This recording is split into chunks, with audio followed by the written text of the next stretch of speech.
예, 이런 것들이 계속 상상의 나래를 좀 펼쳐보시면 이 산업들이 계속 연결이 되는구나 라고 아이디어를 얻을 수 있고, 저는 사실 개인 투자 어떻게 해야 돼? 라고 질문하시면 포트 압축하셔야 된다. 뭐 어떻게 보면 그 뻔하게 많이 오른 그 주식이라고 하실 수 있는데 그 주식이 되게 길게 오래 갈 겁니다.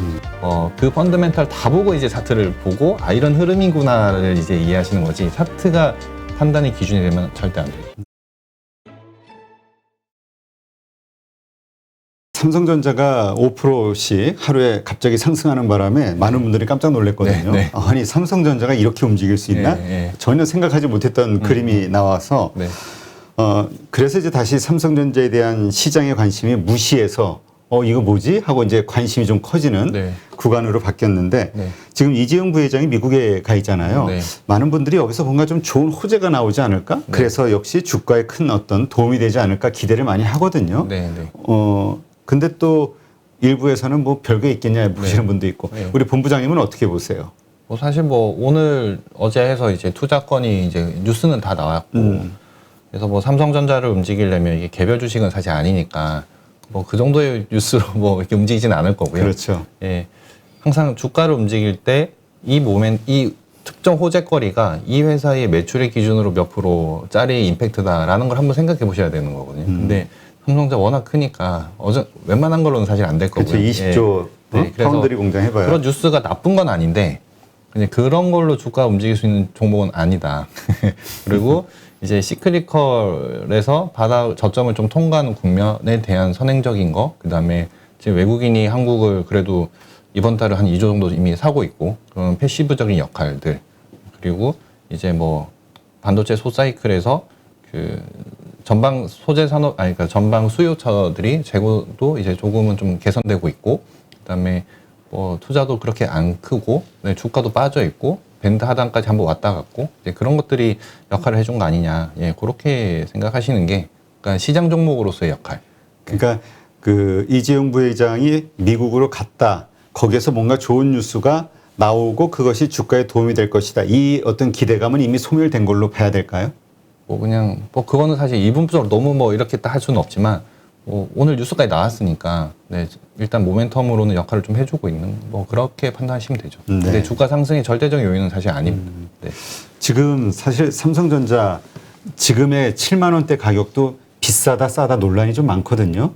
근데 지금 우리 이제 기관 이제 네. 저 자산운용사니까 어떻습니까? 이런 지금 삼성전자 이런 거를 많이 보유들 하고 있나요? 현재도? 왜냐하면 워낙 그 매도를 엄청나게 했었잖아요. 올 초서부터. 네. 예, 그래서 좀 궁금하거든요. 이제 11월 말이면 또 북클로징도 하잖아요.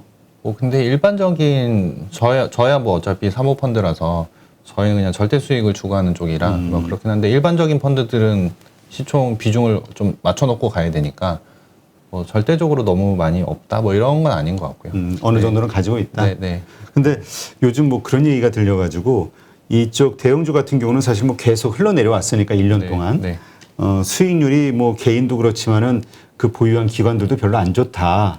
그래서 수익률 맞추기 위해서 지금 핫한 주식들을 담을 수밖에 없고, 네. 그러다 보니까 그 섹터는 더 오를 수밖에 없는 수급이 네. 모이면서 이런 얘기가 있었잖아요. 그래서 요즘 뭐 그 2차 전지 소재주라든가 그다음에 또 그 메타버스 뭐 네. 게임주 네. 이런 것들 엄청난 그 가격 상승이 있었는데 네. 이런 것들도 기관들이 그렇게 많이 담고 있는 건가요? 왜냐하면 그 펀더멘탈 측면에서 네. 기관들이 살만한 건가? 이 가격대 이런 의심이 좀 들기도 해가지고.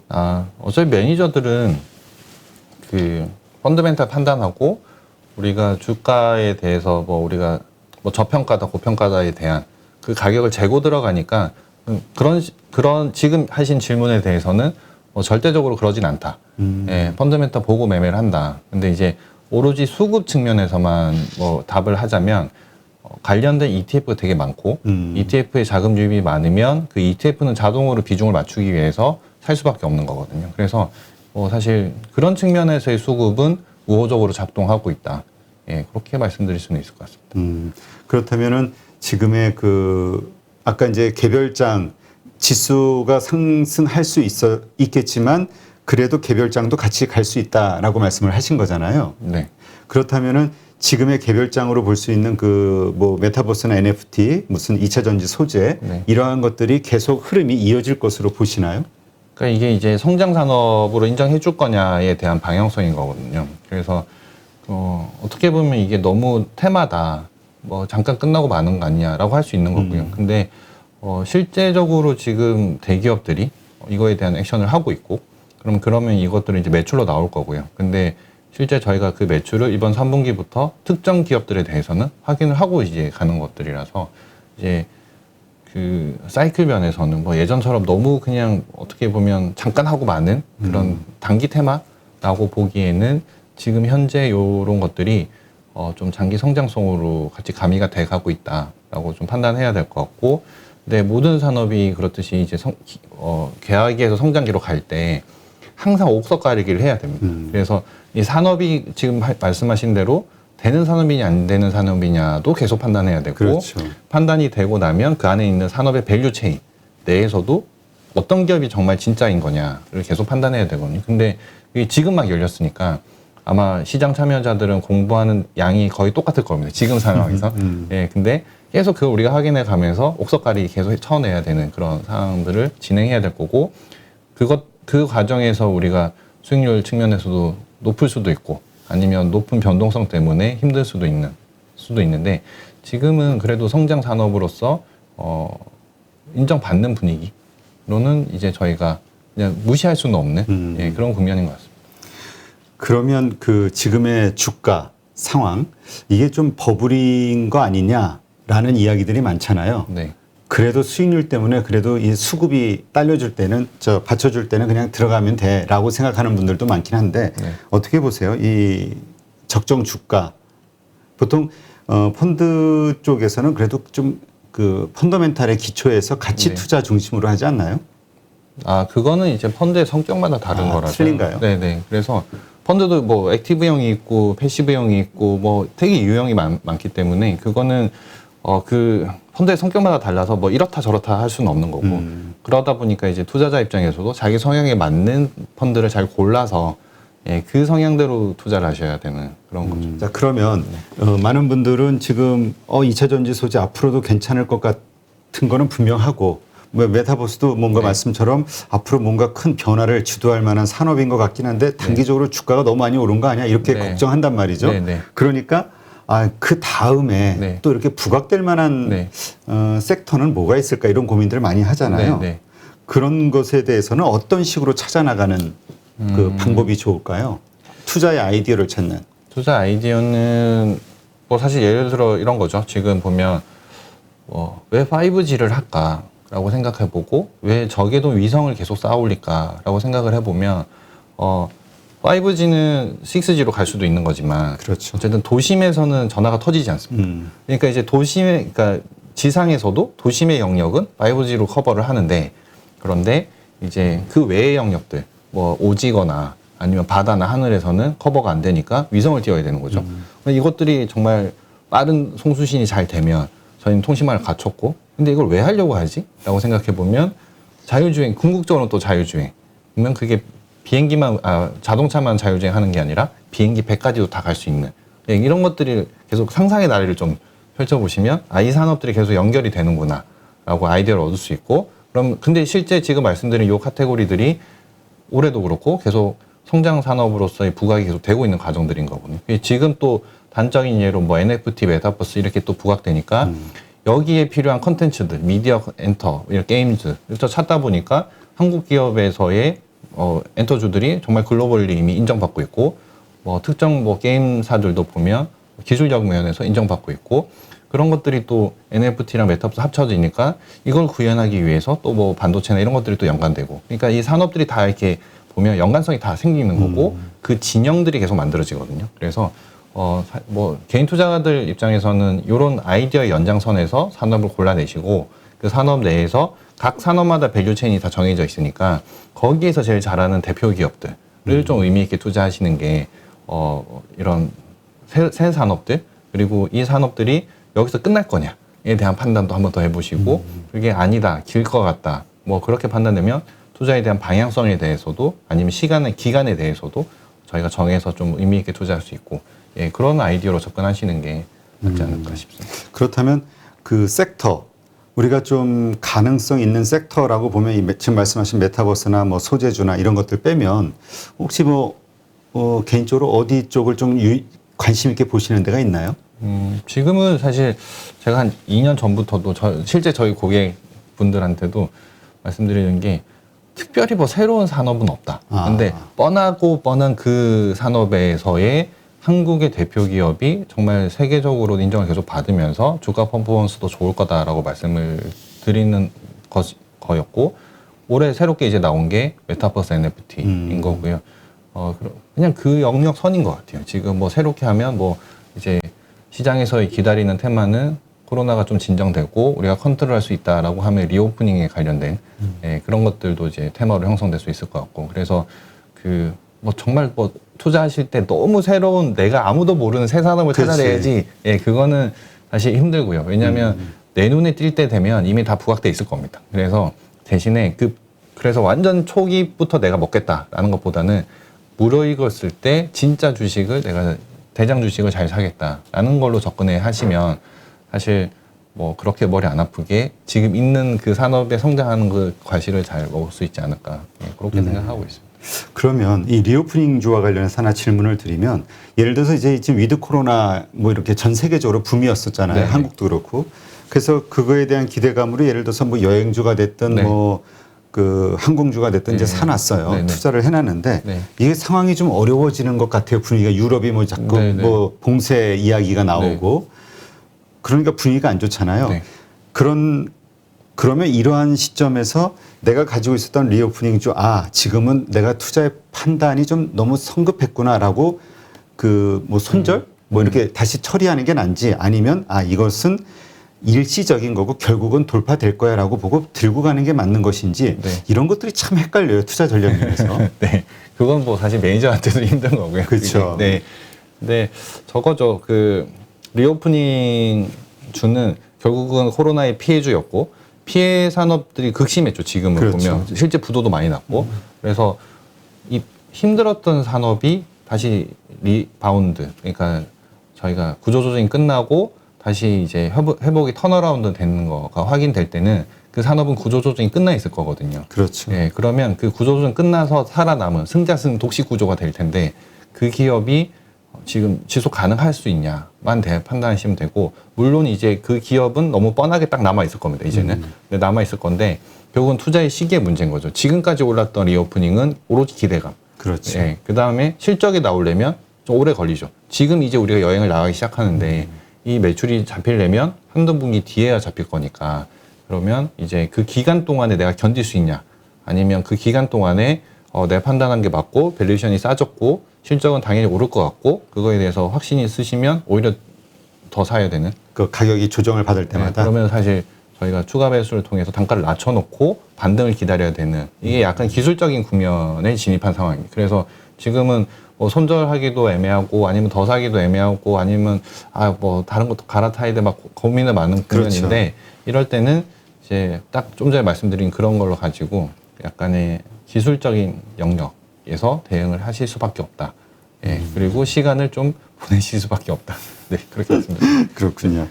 지금 아까 말씀하신 대로 우리가 지수가 좀 박스권이잖아요. 네. 박스권에 있는, 근데 그렇게 한다 해도 뭐 분명히 오르는 주식들도 분명히 많기는 해요. 근데 나는 그 주식을 들고 있지를 않아. 네. 그래서 뭐 오르지 않는 뭐 자동차주가 됐든 IT가 됐든 이런 걸 들고 있었단 말이에요. 네. 그러니까 재미가 없어요.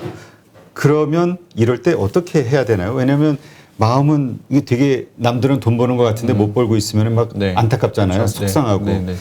이럴 때 일부 매도를 해서 일부 그쪽으로 가서 옮기는 게 나은 것인지, 아니면 자기 마음을 잘 다스리면서 그냥 버티고 있어야 되는 건지, 그건 그냥 이거 가지고도 고민이 많아요. 네, 그거는 이제 투자자들 성향이 다 다르니까요. 그렇죠. 예, 답은 정해진 건 없는 거고, 그래서 제가 계속 말씀드리는 게 그 지금 질문 자체는 저거거든요. 이거는 지수를 맞추는 게임인 거거든요. 그러니까 우리가 굳이 그렇게 게임을 해야 되냐, 개인 투자가께서. 그렇지. 그럴 필요는 없고, 그래서 제가 계속 저는 사실 개인 투자 어떻게 해야 돼라고 질문하시면 그러니까 포트 압축하셔야 된다. 근데 그게 성장하는 산업에서 한두 개 정도를 그냥 길게 들고 가시는 개념으로 투자를 하시고, 또 나는 그래도 뭐 턴어라운드하는 산업에 대해서 소위 말하는 트레이딩을 가미해가지고 그래도 여기서도 수익을 내고 싶다라고 하면 여기에서도 그냥 한두 개 종목. 그러면 우리 포트는 한 2개에서 4개 정도가 압축돼 있을 텐데 그냥 크게 놓고 보시면 성장하는 산업이니까 편하게 그냥 갈 수 있는 구조. 성장하는 산업에서 대장 주면 중간중간 이제 조정은 나올 수 있으나 더 살 수 있는 구조가 되는 거라서 장기 투자가 가능하신 거고 리바운드, 그러니까 턴어라운드 주식에 대해서는 그 기존의 산업이 이만큼이었고 산업이 너무 힘들어서 이까지 죽었으면 여기서 여기까지 이 회복이 될 거냐, 이 회복이 폭이 어디일 거냐에 대한 고민을 이제 해보시고 나는 여기서 요 정도까지는 회복될 것 같아 라고 하면 딱 요 정도에서 짧게 끊고 나오는 그 플레이가 되면 지금 사실 뭐 지수는 갇혀 있고 뭐 이런 고민 사실 안 하셔도 되는 거죠. 예, 그래서 투자를 약간 그쪽으로 좀 압축시켜서 가시는 게 사실 저희가 지수를 맞출 이유는 없는 거잖아요. 그렇죠. 내가 가지고 있는 종목만 잘 오르면 되니까. 거죠. 예, 그래서 지수에서 뭐 큰 주식들이 의미 있다. 그래서 나는 이런 주식을 잘 사서 이 정도면 뭐 수익 나겠지라고 하는 그런 투자법보다는 개인 투자들께서는 그냥 이렇게 약간 좀 엣지를 주시면서 좀 그쪽에서 한두 개로 압축해서 가는 게 낫지 않을까. 뭐 그렇게 생각하고 있습니다. 네. 지금 펀드 매니저시니까 우리가 좀 되게 좀 궁금한 게 뭐냐면은 펀드 매니저들은 그래도 많은 어떤 정보랄까 아니면 어떤 여러 가지 요소를 좀 보고 하잖아요. 왜냐면 투자는 돈 단위 자체가 좀 틀리니까 안전하게 해야 되고 시장 판단, 투자를 할 것이냐, 어떤 종목을 팔 것이냐 이러저러한 것들에 대한 결정을 내릴 때 어떤 기준으로 판단을 할까, 어떤 자료들을 보면서 그런 판단을 할까 이런 게 되게 궁금하긴 하거든요.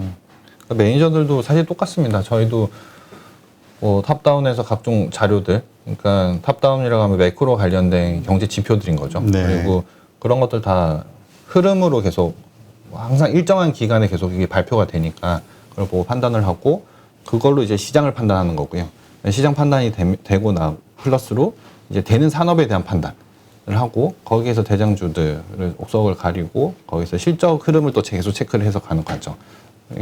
사실 이게 뭐 매니저라고 개인 투자가분들이랑 다르게 공부를 하지는 않거든요. 아니면 그래요? 개인 투자가분들도 다르게 말씀드리면 개인 투자가분도 매니저와 똑같은 형태로 공부를 하실 수 있는. 예, 근데 저희는 그게 이제 직업적으로 숙달된 사람들인 거고요. 그래서 방식은 똑같다. 예, 그렇게 말씀드리겠습니다. 네. 네.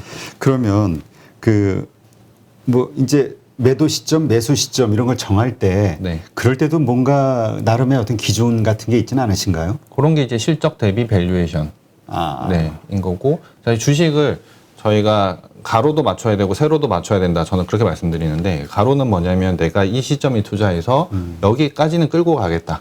그리고 요점이 되면 나는 뭐 그냥 매도하고 나오겠다. 이 정도의 투자 기간. 그리고 이 투자 기간 동안에 적합한 나의 자금. 그러니까 나는 1년 투자할 수밖에 없는 돈을 들고 2년을 투자할 수는 없는 거니까요. 그렇죠. 그런 거 매칭을 가로축을 하시고요. 지금 질문하신 그대로 세로축을 맞추는 거는 실적 대비 밸류에이션이라는 건 산술적인 개념이지만 어쨌든 숫자는 나오는 거거든요. 그래서 지금 뭐 예를 들어 시가총액이 5천억짜리다. 근데 계산을 해봤더니 목표 주가는 뭐 시총 7천억 정도 나온다. 그리고 하단을 생각해보니 뭐 한 4,500억 정도 된다. 그러면 하단은 10% 마이너스 날 수 있는 거고 7천억이 되니까 5천억이 7천억 되면 한 40%는 오를 수 있는 거고 그러면 저희가 밑으로는 10%, 위로는 40%의 이 밴드가 정해지잖아요. 그러면 저희는 높낮이를 맞출 수 있다는 거죠. 그래서 가로와 세로를 맞추면 우리가 주가를 맞출 수 있는 그러니까 이 연습을 계속 많이 하셔야 되는 거죠. 근데 그러려면은 기업의 밸류에이션을 이게 좀 뽑아내야 되는데 그러면 그건 이제 뭐 영업이익이라든가 실적 PER 기준으로 판단하시는 건가요? 그럼 PER 몇 배 정도를 적정 수준으로 보세요? 그거는 산업마다 다릅니다. 기업 그 섹터마다? 네. 우리나라 퍼 밸류에이션이 10배가 기준인 거고 10배가? 네. 우리나라 지수 전체가 이제 10배인 거죠. 그리고 산업마다 뭐 제조업들은 보통 10에서 10에서 15배 사이 받고 있고 뭐 컨텐츠나 이런 것들은 20배, 30배 그다음에 지금 뭐 한참 성장하는 산업들은 3, 40배씩 계속 받으니까 그건 정말 다 다릅니다. 그래서 그 산업에 맞게끔 밸류에이션이 다르게 적용돼야 되고 그리고 고밸류에이션을 받을 만큼의 이익 성장률이 항상 나와줘야 됩니다. 근데 이익 성장 뭐 5%, 10%밖에 안 나오는데 밸류에이션 20배, 30배 줄 수는 없는 거거든요. 그렇죠. 그래서 그거는 산업마다 다르고 종목마다 다릅니다. 제조업 단순 부품 제조업이냐 아니면 재료를 만드는 소재 산업이냐에 따라서도 다르고 그래서 그거는 무조건 요거다라고 적용할 수는 없고 이걸 다 좀 능수능란하게 하시려면 당연히 공부를 하실 수밖에 없는. 공부하고 그것도 네. 또 한참 연습하고 시간에 적응이 좀 돼야 시장에. 네, 그렇죠. 계속 적용을 해보시는 거죠. 적용. 네, 적용해보시고 시중에 존재하는 많은 애널리스트 자료들을 보면서 아 이분들도 이렇게 분석을 하는구나를 같이 확인을 해보시면서 공부하실 수밖에 없습니다. 네. 지금 많은 분들이 그 자기의 스타일을 모르고 투자한다 이런 얘기를 많이 하잖아요. 네, 네. 나 성격이 급하고 오랫동안 뭘 꾸준히 들고 있지 네, 못하는데 네. 삼성전자를 사면 이건 안 되는 거잖아요. 그렇죠. 장기 네. 투자용으로. 네, 네.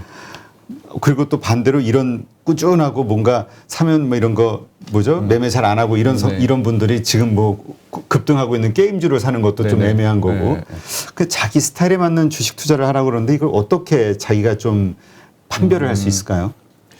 그거는 사실 자기밖에 할 수 없어요. 자기만 알 수 있는 거죠. 그렇죠. 자기 성격. 네, 실제 매니저들도 이렇게 운용을 맡겨보면 어떤 매니저들은 동일한 금액에 대해서 한 4개, 5개 종목으로 그냥 집중 투자하는 매니저도 있고 어떤 매니저들은 뭐 한 15개, 20개 종목으로 쭉 분산해서 가는 매니저들이 있어요. 그래서 그 자금의 양과 비중을 견딜 수 있는 내공이나 맷집은 사실 사람마다 다 다른 거거든요. 그래서 그거는 그냥 뭐 남이 아 너는 이렇다라고 말하기는 어려운 거고 그거는 이제 본인이 계속 조금씩 해보시는 거죠. 한 종목을 뭐 내 돈에 5% 사서 봤더니 나는 아 이건 좀 약한 것 같아. 뭐 한 그래서 10%까지 올려봤더니 괜찮은 것 같고 더 올려봤더니 아 이건 좀 부담돼. 뭐 이런 그 레인지는 정말 사람마다 다른 거거든요. 그래서 그거는 본인이 찾으셔야 됩니다. 그래서 많은 전문가들께서 하시는 말씀이 본인만의 투자 기준을 찾아라라고 많이 말씀하시는 이유는 그거는 내 돈을 내가 알고 투자를 해야 되고 그거는 남이 정해주는 것도 아니고 그래서 본인이 공부해서 내 기준에 맞게 투자를 해야 저희가 인내할 구간에서는 인내할 수 있는 거고 배팅을 한번 해야 되는 구간에서는 배팅도 할 수 있는 거거든요. 그래서 그러니까 결국 알아야 되는 거군요. 자기 네. 자신에 대해서 알고 네. 준비하는 거. 네 자기 자신도 알아야 되고 내가 투자할 종목도 알아야 되고 그러니까 왜 그런 얘기 우리 흔하게 하잖아요. 네. 그러니까 주식 투자를 한다고 하면서 트레이딩, 네. 그러니까 트레이딩과 투자의 개념도 명확하게 모르는 분들이 많다고. 맞습니다. 네, 그건 네. 다른 거죠. 네. 그렇죠. 그러니까 네. 내가 만약에 그냥 어떤 단기 어떤 트레이딩 목적이라면 그거에 맞는 주식들로 예. 사고 팔고를 네. 해야 되는 거를 네. 생각하고 거기에 맞는 어떤 특성을 키워야 네, 되는 네. 거고 네. 장기 투자를 한다면 정말 네. 종목선 오랫동안 가져갈 기업이니까 정말 맞습니다. 잘 고를 수 있는 네. 또 그런 기업 공부도 해야 되는 거고. 네. 그래서 다르죠. 네. 워렌 버핏 같은 분들은 저희가 투자라고 하죠. 펀드 매니징이라고 하지 않고. 그렇죠. 근데 저희 같은 매니저들한테는 매니저라고 부르죠. 그러니까 저희는 펀드를 매니징하는 사람들인 겁니다. 네. 그리고 투자는 뭐 10년, 20년 뒤에 대박 날 수도 있는 거죠. 근데 그 기간을 과연 버텨낼 수 있냐? 그거는 다른 개념이거든요. 그래서 투자와 트레이딩, 그다음에 투자와 매니징, 그러니까 펀드 매니저 아니면 펀드 투자는 완전 다른 개념인 거예요. 그렇군요. 네. 근데 지금 우리가 주식을 살 때 이제 그러니까 주식에 대해서 공부하거나 아니면은 또 주식을 어떤 매수하거나 매도할 때 그 판단 기준으로 애널리스트들이 그 만드는 보고서들 참고를 많이 하잖아요. 네. 근데 애널리스트가 이거 괜찮아요라고 나오는 어떤 리포트가 있어요. 네. 그것을 보고 우리 펀드 매니저들도 매수의 어떤 기준으로 삼으시나요? 왜냐하면 저희는 검증을 하죠. 네. 리포트가 나올 때는 주가가 좀 많이 올랐을 때 많이 나오더라고요. 그거는 그러니까 이제 애널리스트, 그러니까 리서치 센터가 일하는 그런 업무 플로우가 있으니까 뭐 그럴 수밖에 없는 일종의 약간 그럴 수도 있습니다. 근데 매니저들도 당연히 많은 세미나와 탐방을 애널리스트를 통해서 하고 있고 저희도 자료가 나오는 거는 이제 보고 나서 이런 로직으로 이런 숫자 추정을 하고 계시는구나. 그러니까 그 로직에 대한 검증. 그러니까 이 숫자가 맞다 이건 아니고요. 사실 주식은 맞출 수 없는 거고 그렇죠. 맞출 수 없는데 저희가 항상 검증해야 되는 거는 뭐 방송을 보시는 분들도 여러 방송에 많은 뭐 전문가들이 나와서 얘기를 하는데 저 사람 말이 맞다 아니다 이분법이 이게 아니라 논리적으로 저런 논리로 이런 주장을 하고 있고 저런 로직으로 이런 실적 추정을 하고 있다. 그거를 저희가 검증하는 거죠. 예, 그래서 숫자가 봤을 때 우리가 생각한 것보다 너무 강하다. 아니면 숫자가 너무 약하다라고 하면 이제 왜 약한지 왜 강한지를 판단해보고 거기에서 이제 포인트가 나오는 거죠. 시장은 이게 강하다고 보고 있구나. 근데 실제로 약하면 사실 주가는 안 될 수 있는 거고요. 그렇죠. 예, 근데 시장이 약하다 생각하고 있는데 우리가 판단할 땐 이러이러한 이유로 더 강할 것 같다. 그러면 주가는 그때 되는 거거든요. 그래서 그 검증, 그러니까 100% 신뢰한다 이거는 아닌 거고요. 그래서 로직을 계속 검증하셔야 됩니다. 네, 그렇군요. 그 개인 투자자들 가운데서 그런 걸 너무 또 그냥 일방적으로 정보를 네. 신뢰하면서 네. 나중에 가서 난 그거 괜찮다고 해서 샀는데 이렇게 후회하시는 분들이 있단 네, 말이에요. 네, 물론 네. 이런 유튜브에서도 그렇고 네. 똑같이 맞습니다. 다 검증하고 참고 자료로 살펴봐야 네. 되는 거죠. 예, 맞습니다. 예. 네. 지금 많은 분들이 어쨌든 그 투자하면서 돈 번 분보다는 돈을 좀 잃고 있는 분이 많을 거란 말이죠. 네. 올해 특히 대형주, 우량주에 투자하신 분들일수록 더 그런데 네. 저희 뭐 댓글 보면은 뭐 하여튼 하소연들이 장난이 아니에요. 하여튼 이 투자할 때 꼭 지켜야 되는 원칙이 있다. 그래서 꼭 강조해주고 싶은 게 있다 그러면 어떤 네. 게 있을까요? 거기 지금 계속 이제 저희가 질문에서도 나왔었는데 알고 투자해야 된다. 음. 네. 그게 이제 제가 좀 전에 한번 말씀드렸던 그거죠. 나에 대해서도 알아야 되고 내가 투자할 대상에 대해서도 알아야 되고 예, 그렇게 결국은 잘 알고 아는 거에 투자하고 알고 투자하되 1등주에 투자해야 되는 1등주라는 건 어떤 의미일까요? 1등주는 사실 그 시대를 대표해서 1등주 역할을 할 수도 있는 거고요. 아니면 그 산업 내에서도 1등 역할을 할 수 있는 건데 1등주라는 건 결국은 그 산업에서 대장 역할을 충분히 해주는 어느 상황에서든 그리고 그 뭐 저희가 숫자로 보려면 매출액이 커지는 거에 투자하는 건 당연한 거죠.